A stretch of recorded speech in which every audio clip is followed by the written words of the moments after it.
You are now listening to the Hypnagogic Portal with your host, Krista. I want to share a very profound out-of-body experience I had on December 21st of 2012.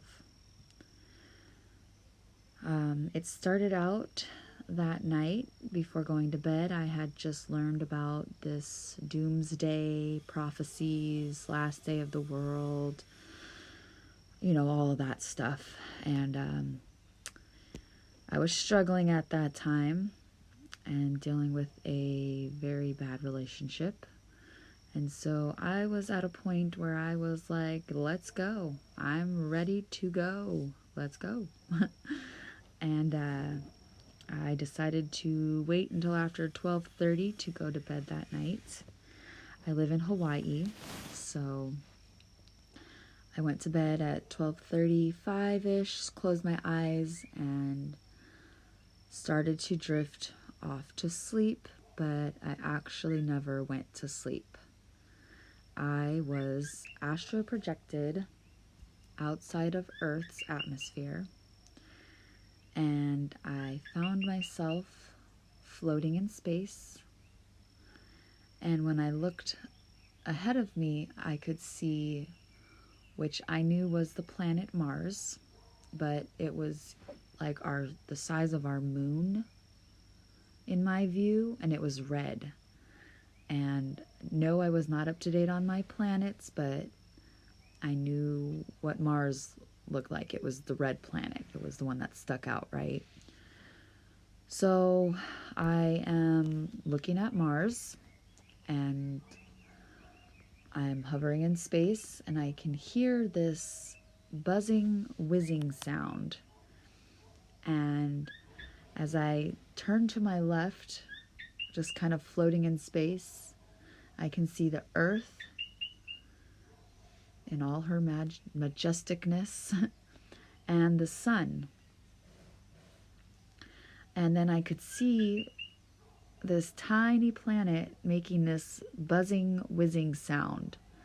And that's where my attention was drawn as this planet came flying super speed around the sun. Now, it took me 6 months after this experience to get to a library because I did not have a phone or a computer. And I had to find out which planet it was, and it was Mercury. So Mercury hit this alignment with the sun, Earth, myself, and Mars. And as it did so, this magnetic flash beam of light came just striking through us, through my chest. The impact was so strong that I closed my eyes, and when I opened them, I was back in my bed. Now, as I'm laying there, I can still feel this energy in my chest, and I was trying to go back to sleep or back out there for answers, and I laid there for a few minutes just trying to catch my breath when I decided to look at the clock and see what time it was. This is something I do in my dream space, in my dream world. As soon as I wake up from a dream, I usually see what time it is, or I know what time I'm going to bed. It's just something I've always done in my life. It's normal for me. And when I looked at the clock, it said 1:26 a.m. So for years, though, I had this feeling, this knowing that this beam that I had experienced happened at 1:11 a.m. Hawaii time. Now, what's so profound about this experience is that this was something that many people had been talking about for many years. And I'd like to share some of that information because I think that this dream was a dream for humanity and not just for myself. On December 21st, 2012, the Mayan long count calendar completed its great 5,125-year cycle, marking 13.0.0.0. Four zeros, the end of a world age and the beginning of a new cycle of time. Astronomically, the sun rose near the galactic center, the dense, radiant heart of the Milky Way, located in the constellation of Sagittarius. A lot of people don't realize Sagittarius constellation is aligned with the galactic center sun. So, this visual alignment between the sun, Earth, and the galactic center had been building slowly for decades, but on this day it reached a symbolic peak. Mercury, the planet of communication and frequency, was entering superior conjunction, hidden behind the sun's rays from Earth's perspective, creating a vibrational pathway between the inner and outer solar system. Mars stood strong nearby in Capricorn, the sign of structure and endurance, as if anchoring the energies of personal will and cosmic action.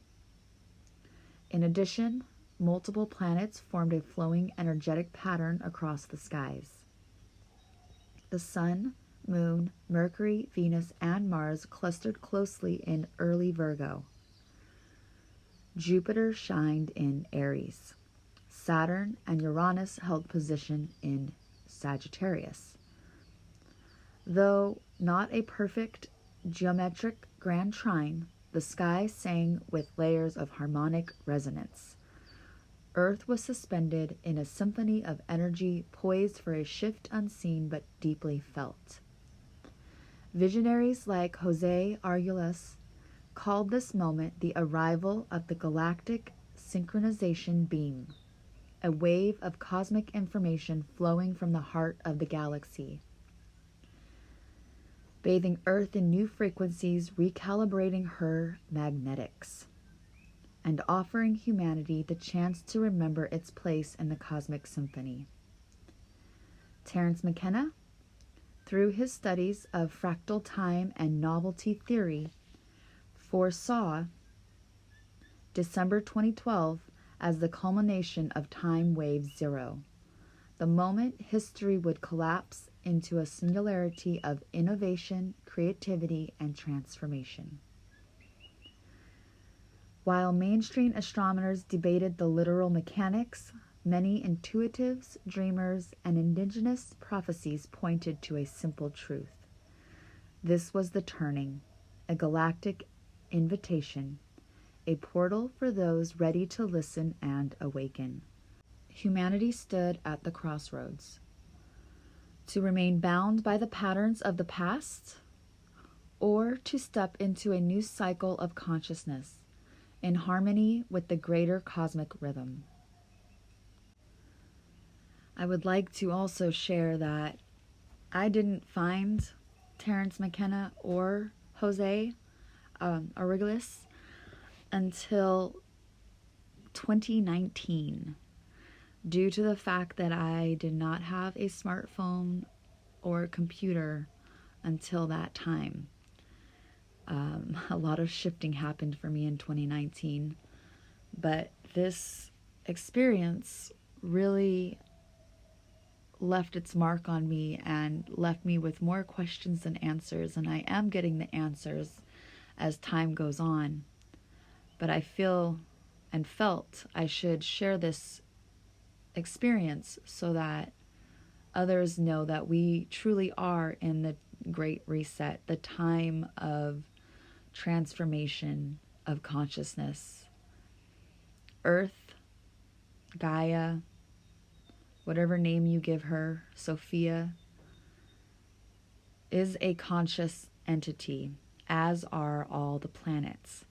This experience actually brought me to astrology. And I've had quite a few other dreams with planetary alignments that I will be sharing in the future. That, I mean, you just can't make this stuff up. It blows my mind every time I have these dreams and these experiences, and they have either played out or they are going to play out. So, in regards to this experience and my researching, I want to share a few more things. For one, I have the app called Scope, and so I decided to do some digging and look up where Mercury, Earth, and Mars were on December 21st of 2012. And they definitely were not aligned. And so when I was listening to one of my favorite astrologers, the Leo King, David Palmer, he was talking about this very rare alignment of the Sun, Mercury, Earth, and Mars. And this alignment actually happened on October 25th through the 27th of 2020. And I'll never forget that day. I think we were still in July or September. It was one of his talks, and he was talking about this alignment that was going to take place, and I immediately knew that alignment because I had experienced it during this out-of-body experience. So, yeah, that was pretty profound. A lot of people were saying that the Mayan calendar was off by 10 years, and 2020 would actually mark that 10 years. So I believe I was shown kind of like a future alignment that would bring great transformation and awakening to the whole collective humanity here on Earth. So now I want to actually read from the book, The Mayan Factor, by Jose Arguelles. I don't know if I'm saying that right. I'm so sorry. Path Beyond Technology. Found this book. I believe it was given to me in 2020. Lots of changes in the 2019 and 2020. But this was a foreword by Brian Swimme. And I'm just going to read a few. It's going to be not the whole paragraphs, but a few of them, because they kind of stuck out to me, and I feel like it would be good for everyone to hear. Let's see here. After a lifetime spiraling around this enigma, Dr. Arguelles has emerged with his story of what it means, and it is a wild story indeed. We are asked to consider, among other equally outrageous claims, the following. First, that human history is shaped in large part by a galactic beam through which the Earth and Sun have been passing for the last 5,000 years, I believe longer, and that a great moment of transformation awaits us as we arrive at the beam's end in 2012. Second, that the activities and worldviews of cultures follow the nature of the galactic seasons, the code of which has been captured both mathematically and symbolically by the Maya. Third, that each person has the power to connect directly, senselessly, sensually, electromagnetically, with the energy information of this beam that emanates from the galactic core, and can in this way awaken to one's true mind, higher mind, deepest mind. Now, Dr. Arguelles' vision of the profound worth. He says, I am convinced that any vision of the universe that doesn't shock us is without value for us. We must bear in mind that we reasonable Westerners, we rational Christian, Judaic, secular, democratic citizens are the ones who hold the earth hostage with our nuclear weapons. We modern industrialists are the ones who carry out the ecocide that has spread over every continent. But his vision is not just wild.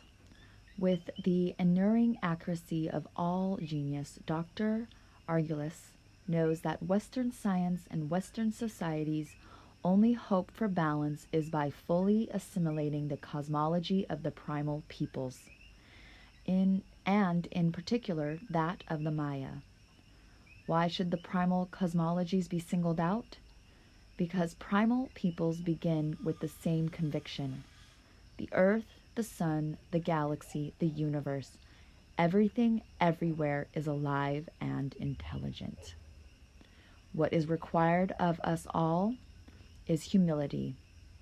We who were trained in the modern worldview that frames and supports our militarism, consumerism, patriarchy, and anthropocentrism need to recognize our fatal mistake. We began with the assumption that the universe is dead, devoid of feeling and intelligence and purpose. Can we find the courage to shake ourselves away from that fatal delusion? Can we find the wisdom to turn to the Maya and their science and learn the truth of the universe? Now we're going into first the galactic beam through which the Maya claim we are passing.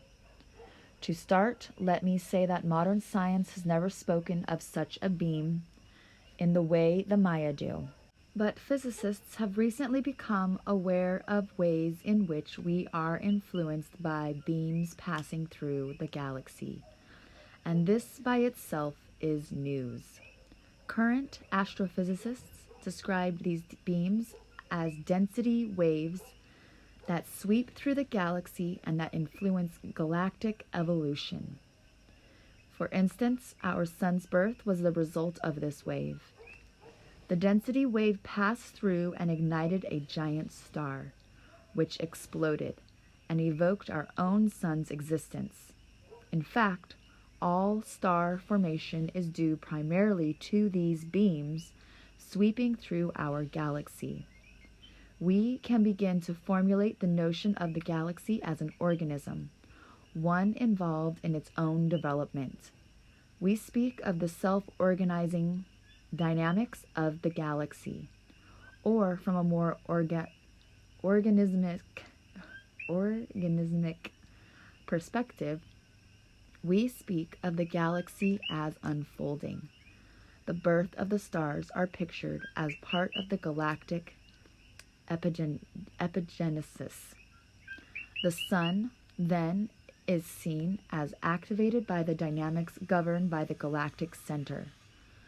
Just so, the eye of a frog is seen as activated by the dynamics governed by its own organismic center. The obvious question is this: just how far does this galactic dynamism go with respect to the development of the sun and its evolving planets? That is, do the galaxy's dynamics have only to do with the ignition of the sun, after which the sun and earth are on their own? Or is the galactic beam involved with the evolution of life? A couple of comments are needed here. First, it can be said that, quite simply, that the galaxy is continually evolved with the evolution of Earth and its life. The galactic density beams have swept through the galaxy over the entire 4.55 billion years of the sun's existence. And whenever these pass through the sun, they alter its dynamics and thus alter the radiant energy that bathes the earth.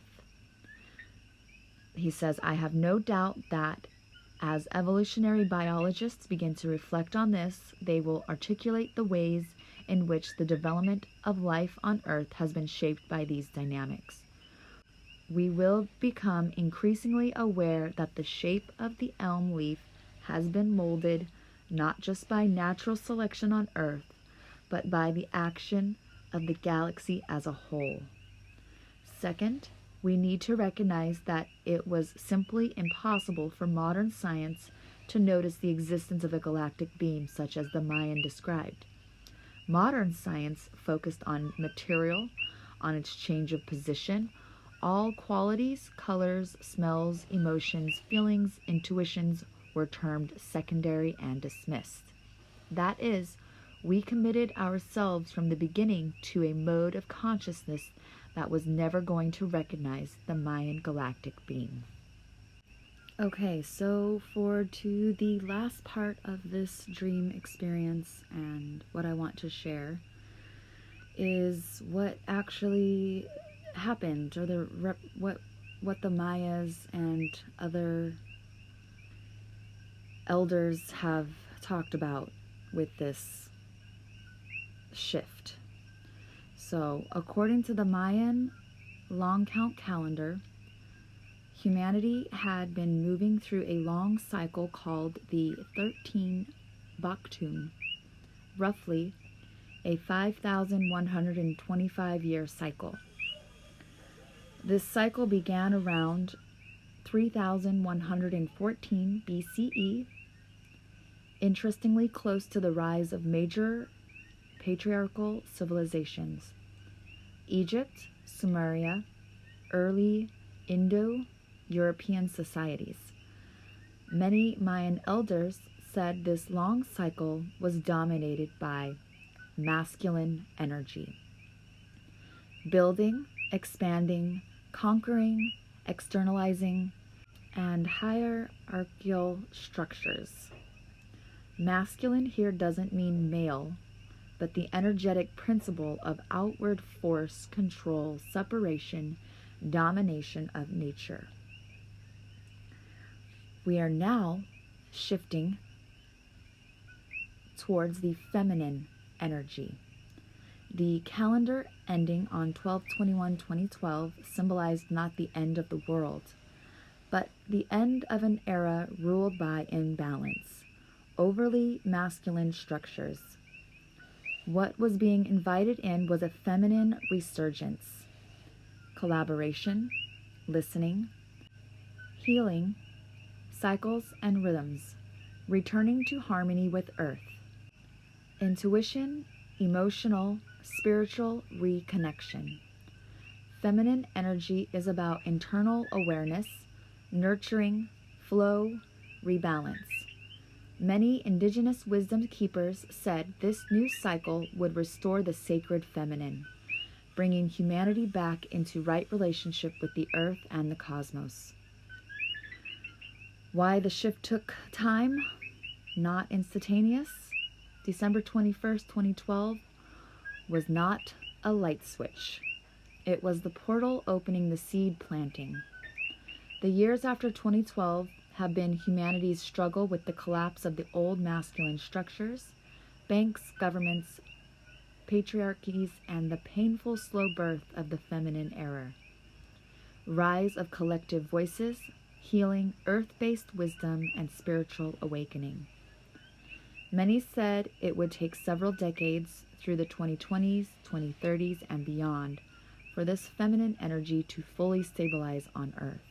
I have some direct quotes and perspectives you might like.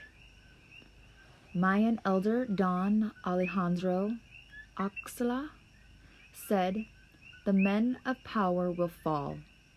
The time of the feminine will return. The cycles will end not in destruction, but in balance." Jose Arguelles, in his galactic research, said, "We are leaving the cycle of history, the dominance of the externalizing masculine, and entering the cycle of galactic harmony, the feminine return." In Hopi prophecy, parallels this too. They speak of a shift from the two-hearted ones, those disconnected from spirit, to the one-hearted ones, those living in harmony with the Mother Earth. I do know this to be true. I have had a few dreams that I will share more on later with the rise of the feminine and the balance that is needed to be brought in right now, individually and collectively. Thank you for taking the time to listen to this today, and I appreciate your likes and shares if you feel inclined to do so.